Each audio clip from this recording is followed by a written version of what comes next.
Hi, my name is Gregory Magee, and I'm the System Chief of the Division of Vascular and Endovascular Surgery. We operate around the entire body, from the neck all the way down to the toes. One of the things that's changed a lot in my profession is minimally invasive techniques to treat aortic disease and peripheral artery disease. To be able to see patients come in, have an operation, and walk home the very next day with 2 little needle holes as their incisions.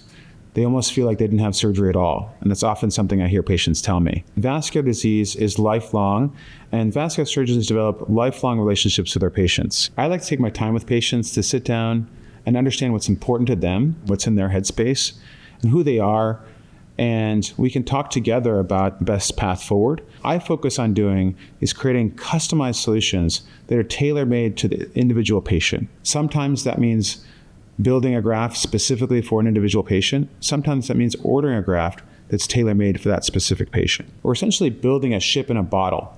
So we're building the graft inside the patient with sometimes multiple component parts. That could be as few as 3 or as many as 15, sometimes even more. And what's amazing about that is then if there's a problem in the future, we actually can build the same type of ship in a bottle inside the previous ship. So a ship in a ship in a ship. We can do this over and over and over again and create a solution to the patient that's still minimally invasive. And in my research, what I focus on doing is demoing and simulating operations beforehand so we can provide patients with the best possible outcome. My goal is to make patients feel at ease, that they're in the best hands possible, that we understand what's going on with you, and that we can treat that condition. And that condition may be ongoing for a long period of time, and we develop a relationship. And the trust that's built up over that relationship is what binds us together. My hope is that you understand, that you will feel more at ease, and that we can treat you just like we would treat anyone else in our family.